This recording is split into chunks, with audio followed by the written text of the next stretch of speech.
Yo, what's going on, guys? It's your boy, Atypical Security Guard. I want to come to you today and talk to you about holsters and more specifically, concealed carry. And even more specifically than that, concealed carry for fat guys, right? So I have a confession to make here. I am overweight and I have a belly. And since being overweight and having a belly, it has been extremely difficult for me to conceal carry like all the cool guys. You know the cool guys, right? All the guys on YouTube with the washboard abs, and they wear the cool like military shirts, and some of them have long hair and beards. I even have a hard time growing my beard out, guys. I'm struggling. I can get like this goatee thing going, but I have some sort of weird condition where I can't grow any like side facial hair.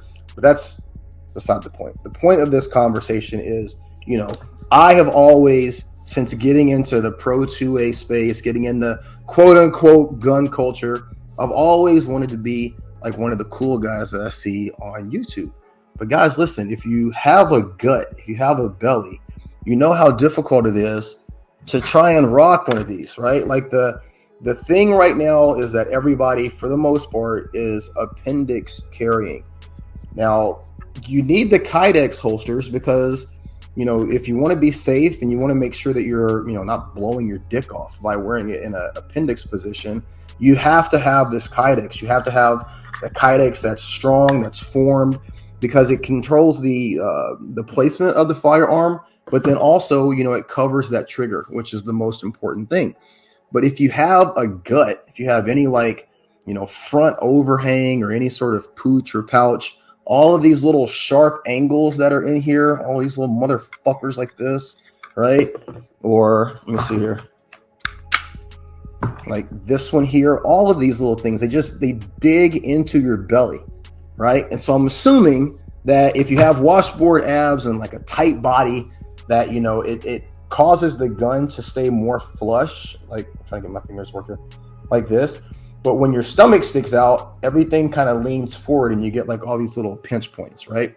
So my point in having this conversation today is, what do we do, right? So I've tried everything from, switching holsters. I've got probably 3 to 4 different holsters that are just right here on my desk, right? There's number 2.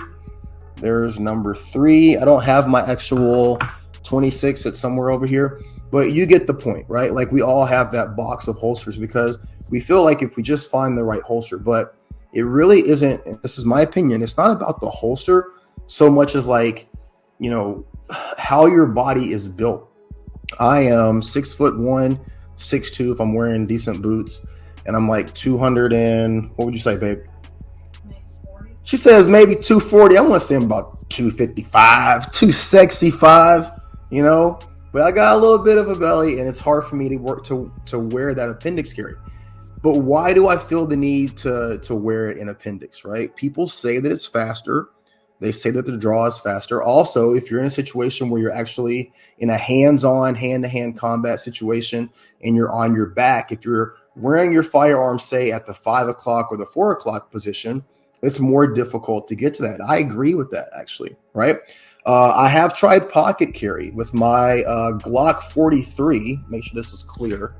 Drop the magazine.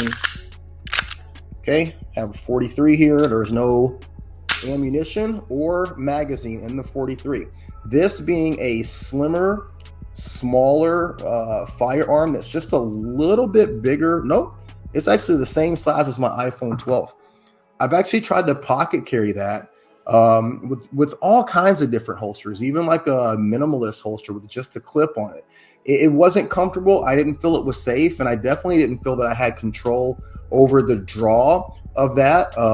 So I've tried to go at the 4 o'clock position, and I've gone at the 3 o'clock position. Now, for me, that 3 o'clock strong side is by far the best option for me, for my body type.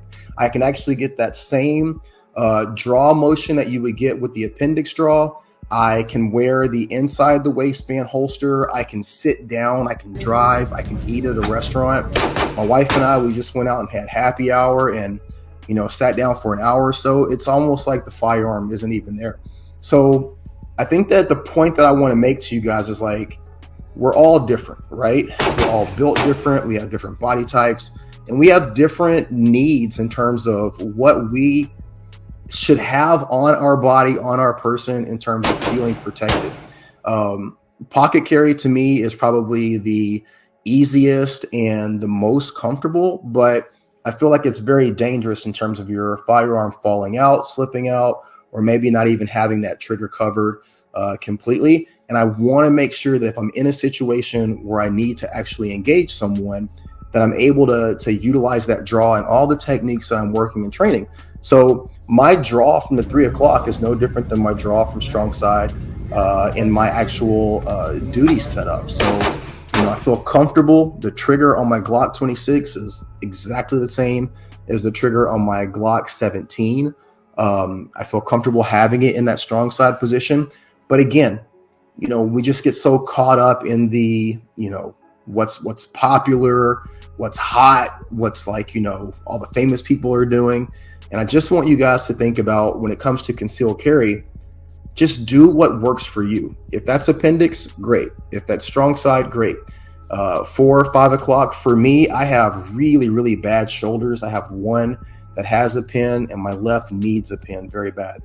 So for me, trying to go to that 4 or 5 o'clock position to actually draw, when I went through one of my classes, I was having a hard time getting that draw out, having a really hard time getting that draw out quick enough. And I just feel more comfortable and confident staying at that strong side inside the waistband position. So I welcome your comments. I want to hear what you guys think. Are you comfortable doing something other than appendix? Are you utilizing the appendix position because you feel like you have to? Do you feel a little peer pressure with everything that's online right now in this two-way community, this two-way space? Do you feel like you have to rock that appendix position even though it's uncomfortable? Is it uncomfortable? If it's not uncomfortable for you and you're a larger guy, say you're over 225, you're over 230, I really would like to hear that. I'd love to hear your opinion about what you're doing, where specifically, if you're at that 12 o'clock position, if you're a little off center, what are you doing that's giving you the comfortableness and confidence that you feel okay to wear that in that appendix position, being a little bit bigger and having that belly or that gut sticking out? So for me, I went to the range today. I felt great with the 3 o'clock strong side. Doubt that I'll go back to anything else, but hey, listen, I've made many videos before saying one thing and then coming back like 2-3 months later and telling you something completely different. So as of now, I think I'm going to stay with the inside the waistband strong side position. I'm very happy with it so far, but want to hear your take. So anyway, that was just a quick little rant, quick little video today about my time at the range and kind of trying out that appendix position versus that strong side position. I want to hear your thoughts. All right. You guys take care. Be great.